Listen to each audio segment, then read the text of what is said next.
College, a time of excitement and discovery. Some use the time to learn and develop their critical thinking skills. Some use this time to explore themselves. Some to discover new passions and hobbies. Some to build new lifelong relationships. Some use it to frag.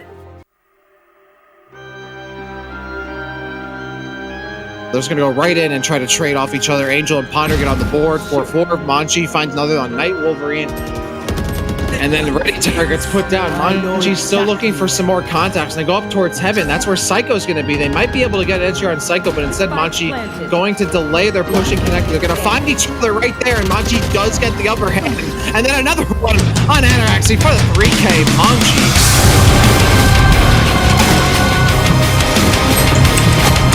Oh, they do. Oh my god. That'll work. That'll work. Fucking Warrior not able to take down Ponder. He's got control of lamps now. Monchi does get Ataraxy, but Ponder just on a tear on the backside of the enemy lines. He's got so much map control now. Let's see what he can do with it. Machine Angel get right on the board, and Monchi for 4. Just like that, steals the round away. Comes in for the clutch play. Look like when that Brimstone is still alive and we are gearing up for a lot of action towards A. Oh no, it's a massive rush and Monchi's on it for 3, maybe 4 if he can find the headshot. That is the quickest round we've ever seen. And, well, the tides have turned, Tommy Wolverine. Just having a share, they're going to have to be careful, but is trying to line up the shot as Monchi. Gonna get that pick on that site. Giving them a 5-3 advantage.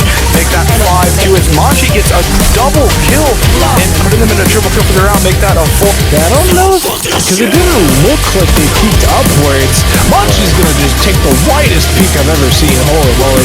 Does get to the back of the site, takes the kill. Ozzy's gonna pick up a counter kill though. Pull in smoke. Big flash gonna come through, but the smoke actually blocks it. And now we see the activation of the ultimate for Monchi. Diving through the double smoke. Making so much noise. Is gonna get shot in the back. Taking a shot in the back. The flip around the 180. Monchi with a triple kill. Wow. I have no clue. Never played it. Who's going? Hookah and long. One long, one hookah, I think. Or maybe 2 long. Is there? One more long. Wait. Okay, Monchi wins.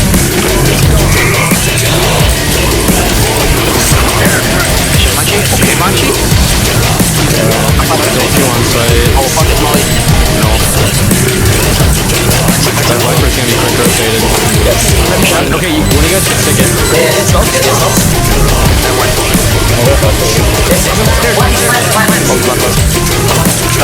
think it's you off. I'm tying this corner, Monchi. Yeah, nice. Oh my god, Monchi. We got those right. We can help you. One enemy remaining. Oh, he's a better version of Penguin.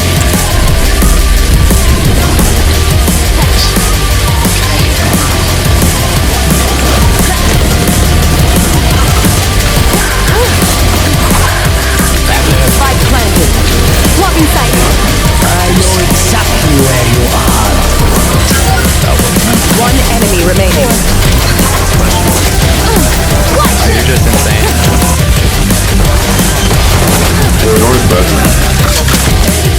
She dropped in. One's lit. Oh, only lit. Bring up for you. On my way.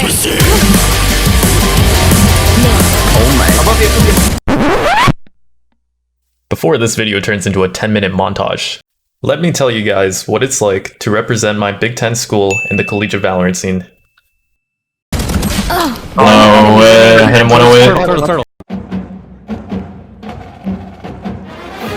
Michigan State University, home to 50,000 Spartans, part of the Big Ten Athletic Conference, which the Valorant team also has the privilege of taking part in. Hey, you think anyone will notice if we call it big time? Yeah, there's no way. All jokes aside, this is probably a matter of legality and If Corsair said it's good enough for them, it's good enough for me. So you're probably wondering, how much does MSU give you to play Valorant for the university? For Valorant players who are full-time students, meaning 12 credit hours or more, room and board, tuition, as well as a bi-weekly allowance is provided. That's a pretty good deal. I used MSU's cost calculator to see how much money I'm saving because I don't pay tuition. $12,000 to share a room the size of a prison cell with another person and not including the other 8 months out of the year? Well, you know what they say, experiences are priceless. Anyways, in reality, the Valorant team actually has it worse than the other esports teams at Michigan State. The other teams were at least promised jerseys. The Valorant team? Zip. I can make a separate video explaining this further in the future, but for now, let's talk about opportunities in collegiate esports. Tournaments and leagues have always been keeping people in their late teens and 20s fed. Outside of big time, our team is participating in CEA and CESL. All 3 leagues are only available to enrolled students. TSM, if you're watching this and want to start winning again, yeah, no. Big time is invite only, whereas CEA and CSL are open entry. Let's take a look at their prize pools. Let's start with big time, coming in with a total pot of $6,000. Next, we got CEA, coming in at $2,750 up for grabs. They also mentioned Corsair gear on their website. Finally, CSL, flexing their clout with a $10,000 prize pool for this semester. Assuming you won first place for every tournament, you would end up with $5,000 from CSL, $1,100 from CEA, and Big Time has yet to specify, but we'll assume worst case scenario is half of the total, which is $3,000. So you wouldn't be driving to class in a Lambo or anything soon, off tournament earnings alone. In total, you'd end up with $9,100 you'd have to split up between your team and your staff. Keep in mind, these numbers are based off of my school situation. These would change depending on your school for better or worse. This is just to give you guys a general idea from a Midwestern Big Ten school's perspective. You could also try your luck in tournaments that are open to everyone, not just college students, like Nerd Street Gamer or one of the lesser known weeklies. Sponsors. Depending on the amount of content creators on your school's team, or involved with your team, you could attain sponsorship for your org. So let's talk the sexy stuff. Guaranteed income. Unless you get cut from the team, this is money you get in scholarships from your school that would come 100% every semester. So I was mad capping earlier. Michigan State doesn't give us any money in scholarships, but there are plenty of schools that do, like UC Irvine and recently Ohio State, as well as hundreds of smaller schools that give out scholarships for esports. Schools that give out scholarships generally have a scouting/tryout process, just like professional orgs. So if you're not in college yet and thinking of securing the bag this way, get in touch with the recruiters for these schools. In general, to get on a team like Irvine's or Ohio State's, you'd have to be able to get into the school academically as well. It's not like football where you can shoehorn yourself into Harvard with C's.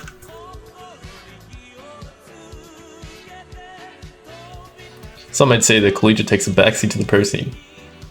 Well, yeah, but I say competing in the collegiate scene and treading water in your engineering classes while being a full-time gamer is much more impressive.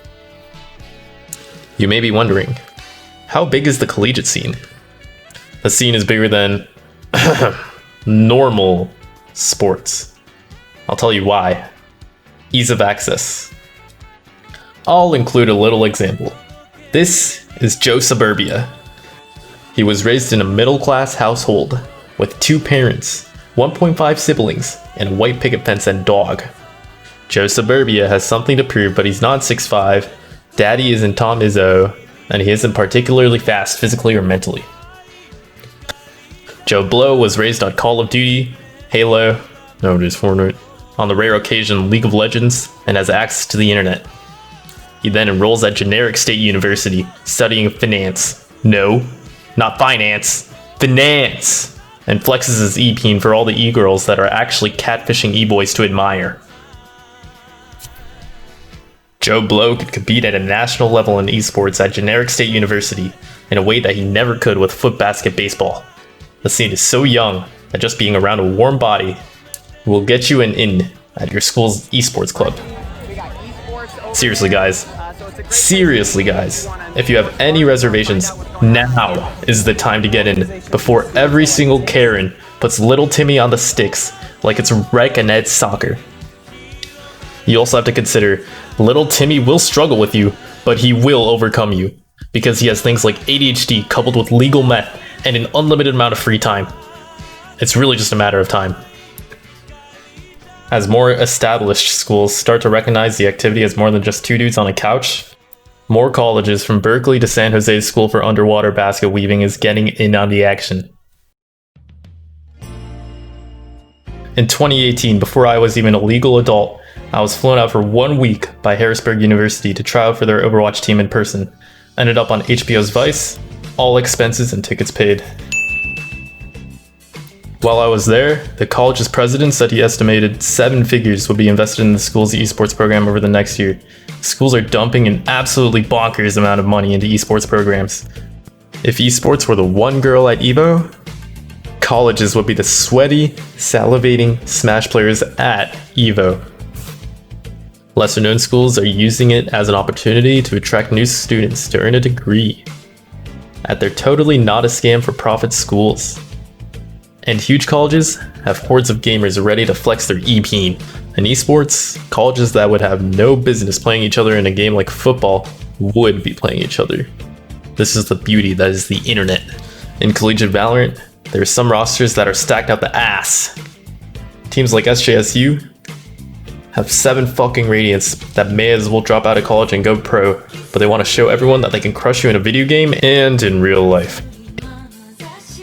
I personally dropped 37 frags against this team and still lost. But that's a story for another time. If you want to keep up with my team's storyline, follow my Twitch, Twitter, join the Discord, and last but not least, subscribe and ring the bell. All the links will be posted below. Thanks for watching until the end, and for the next month after this video is uploaded, I will be following back every single person who follows me on Twitter.